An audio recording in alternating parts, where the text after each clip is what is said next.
So very good morning to the distinguished people around here. So I think everything happens for a reason.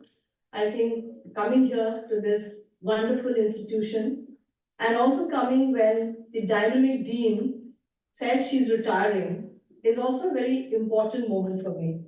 Because as I look back, I think true leadership, I look back, Dr. Datta, and I got a unique opportunity to connect to Dr. David and all the amazing people who are behind CBER. It created a history.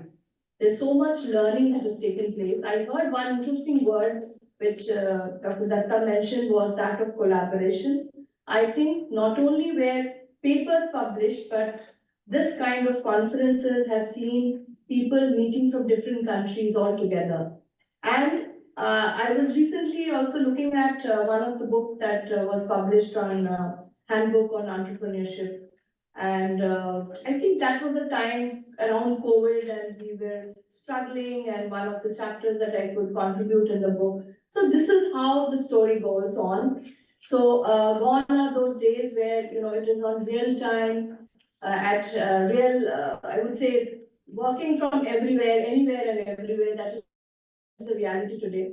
So I think this is a very opportune moment for me to come here and present, because currently I thought I got an opportunity to come from India to give you a little bit of an Indian perspective. I can see people from 17 plus countries, like Professor Datta mentioned, and who are attending this conference, who are participating in this conference. So we are seeing very exciting times when the world has opened up in accepting each other. So I see typically a pre-COVID world and a post-COVID world. My last visit here was in 2019 at Washington, D.C., where we were talking about the global skill gap.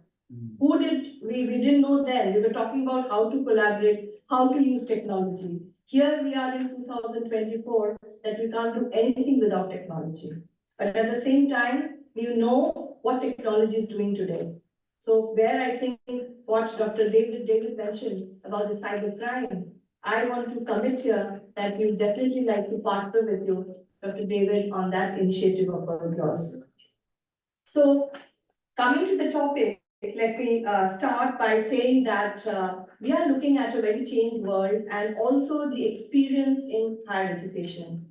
And not just in business schools, but across. We are seeing more multidisciplinary campuses. We are seeing more sentient groups coming up for research. We are seeing more sustainability-driven problem solving. So whether it is the use of artificial intelligence, whether it is using cloud computing, but end of the day, we should solve big world problems. So if you look at India, if you look at the overall perspective, you will see that India is rising in global stature, providing natural setting that is happening. The India education is a blend of ancient and modernity and age-old philosophy, where we are talking about, the world is one family, Vasudhaiva Kutumbakam, and that promotes the principle of inclusiveness, sustainability, and shared progress. So what does that mean? We are talking about all the pillars. The main pillars are holistic. Such kind of an education has to be holistic. Empowerment is important aspect. Equality, accessibility, affordability, internationalization, skilling, employability, quality, and accountability.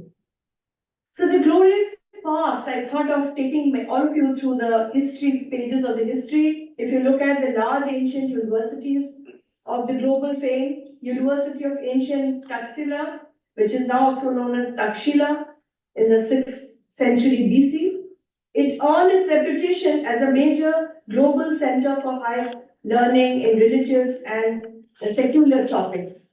Then you look at Nalanda University, the 5th century AD, one of the most renowned universities in the ancient world, attracting scholars from all over India, China, Tibet, Persia, and other parts of Asia. Then move on to the 9th century AD, the Vikramshila University, one of the largest Buddhist universities with more than 100 teachers, about 1,000 students. Then if you look at the large universities This is how it looks like. You can, of course, nowadays go into the Google for better pictures or ask ChatGPT to send us some great details. Then if you look at the Great Awakening, as I call it in terms of education, you will see Swami Vivekananda. The comprehensive human development is spoken about the holistic approach. The societal and universal development, inclusiveness and internationalization and capacity building. And think of the time when he has said that. He could almost see the future. The great Swami's scintillating speech delivered on September 11, almost 130 years back, on the occasion of the first World's Parliament of Religions held in Chicago, spread in India's glorious message of universalization and holistic progress of humanity. Then, of course, we looked at the Vishwa Bharati, the Tagore, the Nobel laureate. His work was on, where we looked at, he got, of course, a Nobel Prize in 1913, and the literature, which is very famously called Gitanjali, the spread of the immortal message to universalism. One thing is very important here, all of these people who became not just famous, who the world have accepted them, they took the challenge to move out from their comfort zones and travel. And travel wasn't easy like it is easy today. Moving on, we look at the modern age higher education, the new India story, the major global education hub, which is providing slowly, India is very, I would say, diverse people speaking hundreds of different languages and dialects. So it is very inclusive in its culture. And it has been having its roots in this fundamental concepts of certain values that India was always very proud of. So currently, India stands as one of the three largest higher education systems in the world, with 40 million students enrolled across 1,000 plus universities, and I've not even added the higher learning institutions here. Around 33.3 lakhs of foreign students moving also to the country, because if you look at IT, if you look at the revolution that I think India is contributing towards technology, it is phenomenal. If you look at many of the world CEOs today, tech companies, they're all coming from that origin. So that doesn't mean, it all means is the more you spread your wings to move out of India or come inside India from others, you bring in better knowledge through peer learning and that kind of a culture. Then the paradigm shift in Indian education, inclusiveness and sustainability.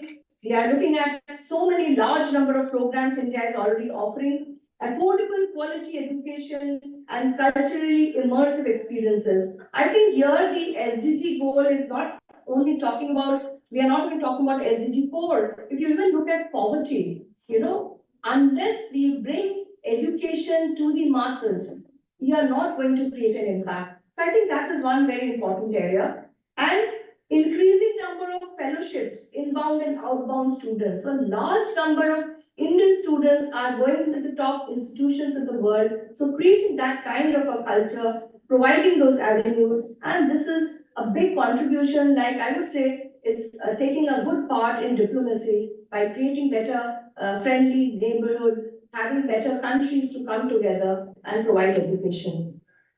So the National Education for 2020 has made a big impact in India. First time the foreign degrees in India, people have started accepting.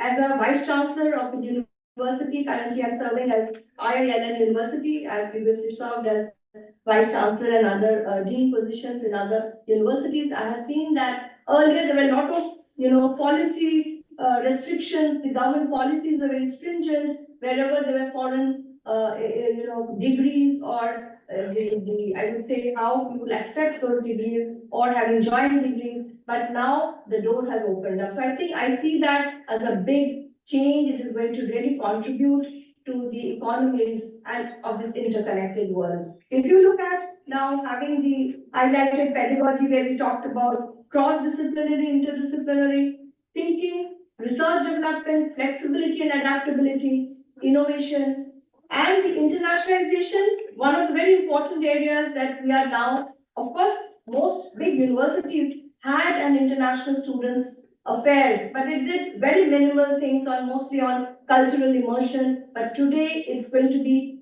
playing a front role and bring in more collaboration, robust collaborations.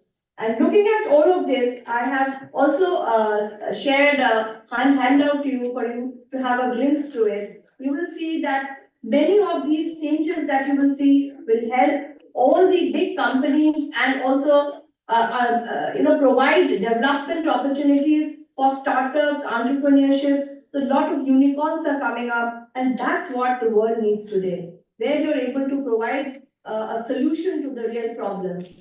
And if you look at two of the universities that has started in the International Financial Service Centers, which is the GIFT City, in the Gujarat International Finance and Tech City, where it has started. One is the Deakin University in Australia, University of Wollongong. So while Deakin University is doing other programs, and the Wollongong is doing most of the tech programs, so I think that has already started.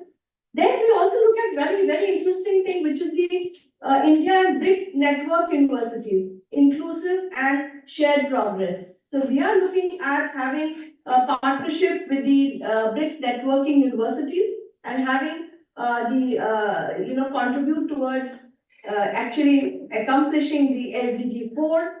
And that's something I wanted to leave you with. But as a closing note, I would like to say that this journey that we are seeing, because I wanted to focus on India currently, but there is a lot of learning that is taking place today between the top institutions in the world.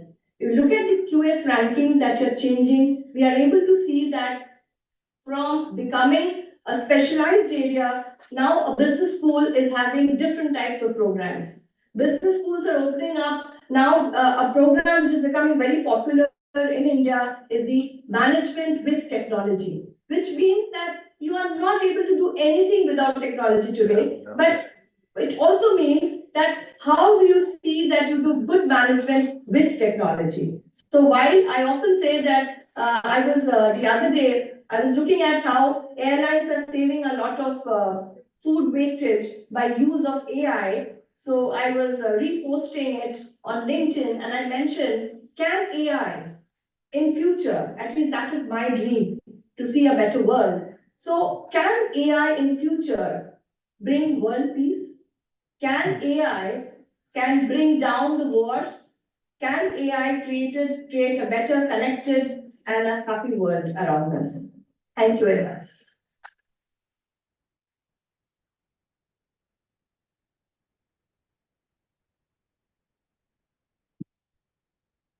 Yes, please.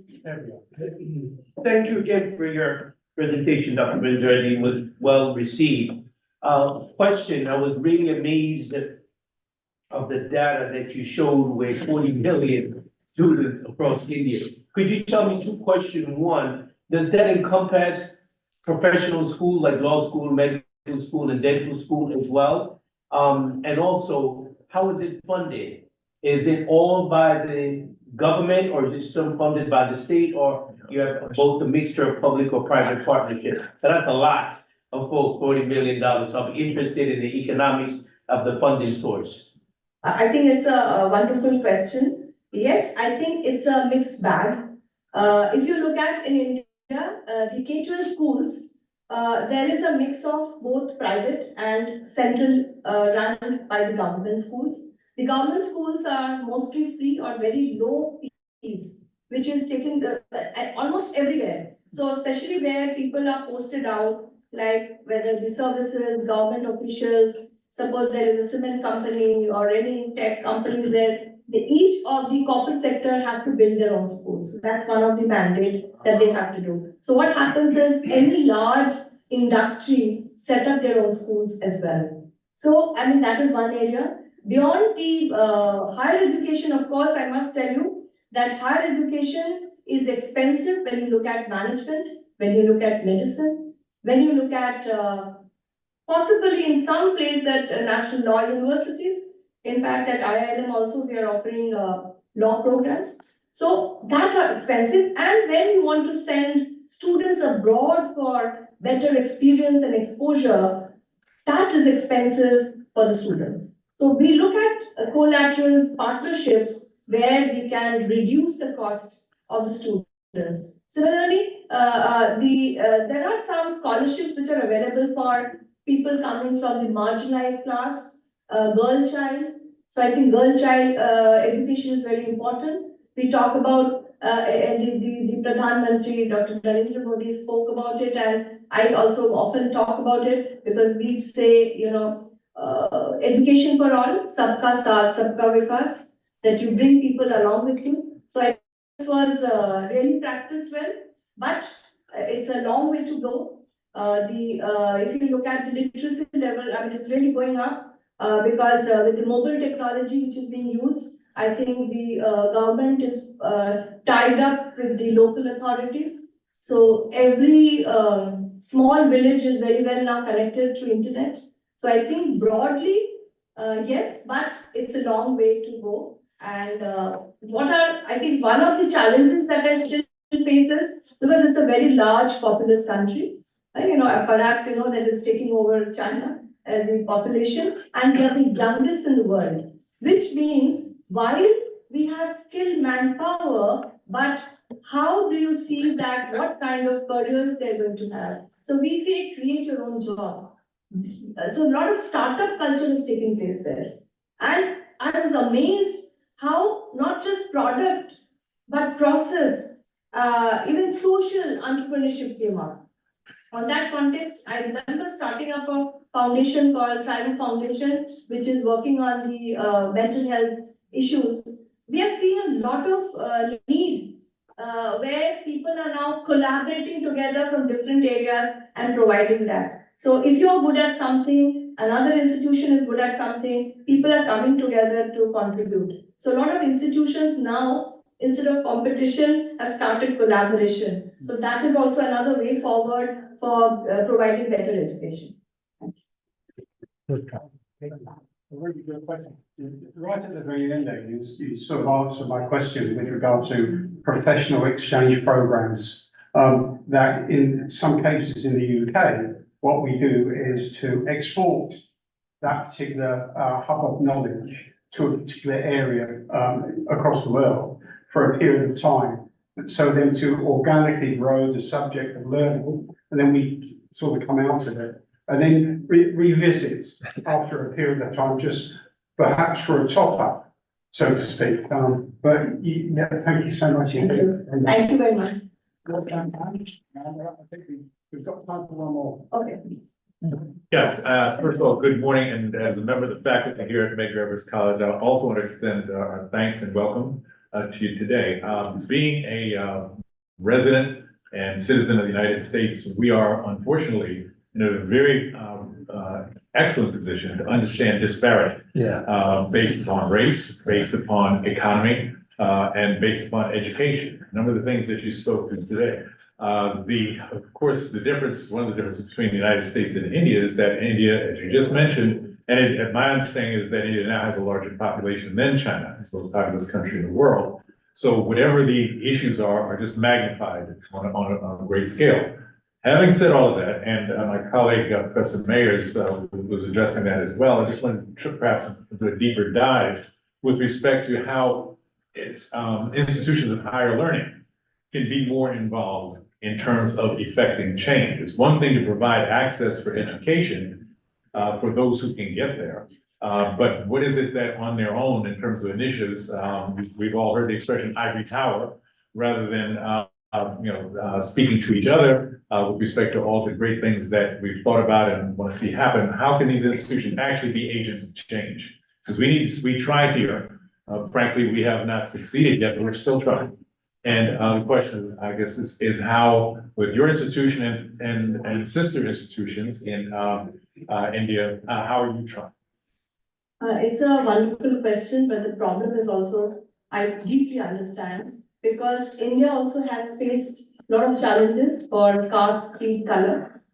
And so this differentiation, I think, the more we bring an inclusive culture, I think that is there. And inclusiveness also sounds very abstract, that how do you make it inclusive? I think one of the things that I've seen is that youth is today, they are the agents of change. So most of these, every institution should start some social awareness programs. So, for example, adoption, I think in the universities across India, and I'm sure we do it around here in the United States as well, that you adopt certain villages, suburban areas, they look at the local problems. So what happens is, once you are aware of that, there is more empathy, wanting to do more for that community. You look at the real problems, and those problems you bring into the classroom to solve those problems. So that is how I think, by creating better social awareness, and also I think in terms of the government policies, I think the rights are almost similar. So there are not, I wouldn't say there are any differences in that. So economically and policy-wise, liberal policies are there in India at least, but I do see there is a divide in terms of even urban-rural divide. Because in rural areas, you may not have similar jobs and livelihood. So people are depending more on agriculture. And now, of course, with retail revolution, a lot has changed in the villages and a lot of startups coming up. In fact, the new media has also changed a bit. A lot of YouTubers are earning millions of dollars sitting at home in a corner. So I see that, but it is not going to change till we want it to change. So I see that first accepting that yes, we really want to work on that particular area, and lots of community should come together. I think that way you accept and you tolerate. Mutual tolerance is very important. So I think we feel that one of the things, I think technology has created a level playing ground now. So behind the camera, you don't know who the person is, or whether even not this divide. I say not only in between rural and urban, but also male female. Gender issue is also there. So I mean, these are kind of things where how do we use the right technology, right people, mindset, educate the youth, create more social leaders, have lots of people like you who become the voices and make an impact. Thank you. Thank you.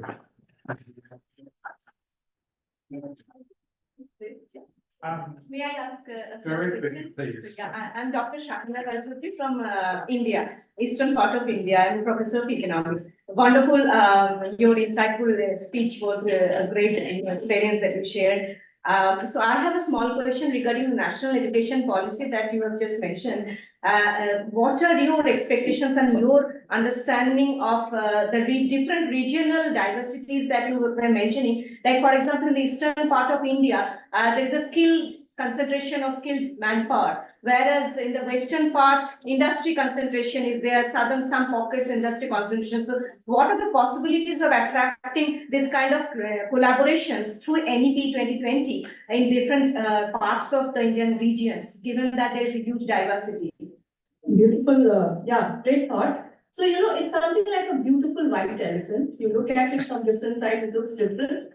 So it's something like that why there are some common threads, by saying multi-lingualistic, we are using now, languages have become very popular now. We are looking at opening up, taking up choices of courses right from their K-12 level. So students can take up, students of arts who take up a course on mathematics, and do a program on, say, romantic poetry, to a student of psychology taking up physics. So that's the kind of, it's opening up the mind. So it's a very creative, I would say, pedagogy in the curriculum. But said so, I think one of the areas and challenges that we have seen, we used to talk about corporate and academic disconnect, or how to bridge the gap. So now I think time has come where the industry is already starting bridging, because they need people, right? So when I talk about skill development, I think as a vice chancellor, as deans, as professors, you should give them a challenge that you will not have trained manpower unless you come into the institutions. So what I see, that regional thing will come if you take charge of the regional industries prevalent there. For example, jute and textile and other areas in, say, parts of Bengal, or if you look at down south, like the diamonds in Gujarat. So there are a lot of mines, people coming. So I think skill development is something that there are different levels also in skill development. We are looking at some of these skills at the ground level, but today we talk about skill development when you do a good program on the analytics. That's also a skill that is needed. So something like that is very essential, where the acumen is very important. The students' ability to do those kind of program. It should not be one size fits all, where students should identify those areas. And I think government is really open that, I'm attending lots of meetings, in fact, including now, almost I must tell you that the Minister of Education, the Prime Minister himself, all of us, the Vice Chancellors together, we are all constantly working together to see how we can bring the right manpower into these industries. Because the way I think you mentioned about some of the areas on even this whole cyber crime, cyber forensic, all of these areas are also becoming very important today. Many of the cities don't have those kind of facilities. So they have to go to the capital to get those problems resolved. So lot of those projects can be brought into the university. So I think the funding should be, in India, of course, we have the DST, DBT, which is the founding ministries which are funding, Director of Science and Technology, Biotechnology, MNRE and others. But I think it's also corporates, they should start funding, the projects of students, and then actually we will have the right impact and the outcome. And then, of course, India is growing very fast, as you see. You saw after many years, the Sensex has just touched the rocket high, because you're a professor of economics, you must be following it. So it is a very, very, I would say, a roller coaster and a very transformational change that we are seeing. Thank you very much again.